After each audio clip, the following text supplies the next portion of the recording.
Welcome to Ganesan media. இறைவனுடைய அருளால் நம்ம எல்லாரும் நல்லா இருப்போம். தொடர்ந்து ஆதரவு கொடுத்துட்ருக்கிற எல்லாருக்கும் மனசார நன்றி தெரிவிச்சுக்கிறப்பா. வாங்க இன்றைக்கி என்ன வீடியோன்னு பார்ப்போம். இங்கே பாருங்கள், ஜனங்கள் அடியார்கள் எவ்வளோ பேர் இந்த மலையில் போயிட்டுருக்காங்கன்னு. இவ்வளோ பெரிய உயரமான மலையில் இதையெல்லாம் நம்ம பார்க்கும்போது அவ்வளோ கண்கொள்ளா காட்சியாக இருக்குது. இந்த இடத்துக்கெல்லாம் நம்ம போவோமான்னு நம்மளுக்கு தெரியாது. நிறைய பேர் போயிட்டு கூட வந்திருக்கலாம்.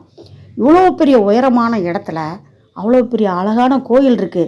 நம்ம இருக்கிற இடத்துல வீடு கட்டணும்னாவே பல பிரச்சனைகளை சந்திக்கிறோம்.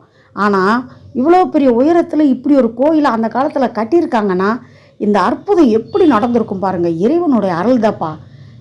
நம்ம இயற்கையோடு சேர்ந்து இறைவனையும் வணங்குவோம். இங்கே பாருங்களேன், நீங்கள் அப்படியே பார்த்துட்டே வாங்க. இந்த வீடியோ எனக்கு வாட்ஸ்அப்பில் வந்தது தான். ஆனால் இந்த பதிவை போடணும்னு தான் நான் போடுறேன்.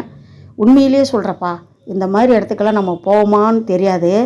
மேகத்திலிருந்து கீழே நம்ம பூமியை பார்க்குற மாதிரி இருக்குது. இங்கே பாருங்கள், எங்கும் நிறைந்திருப்பார் சிவபெருமான். இங்கே பாருங்கள், தென்னாடுடைய சிவனே போற்றி, என் நாட்டவர்க்கும் இறைவா போற்றி. என்ன ஒரு அற்புதமான காட்சி பாருங்கப்பா. இந்த அற்புதமான இடத்துக்கு நம்ம மக்கள் போயிட்டு வந்துட்டுருக்காங்கல்ல, அவங்கெல்லாம் பெரிய பாக்கியசாலி தான். இதை பார்க்குற நம்மளும் பாக்கியசாலி தான் இல்லைங்களா? வீடியோ பிடிச்சிருக்குன்னு நினைக்கிறேன். முழுசாக வீடியோ பார்த்ததுக்கு ரொம்ப நன்றி தெரிவிச்சுக்கிறப்பா. அடுத்த வீடியோவில் சந்திக்கலாம். அதுவரை பாய்ப்பா.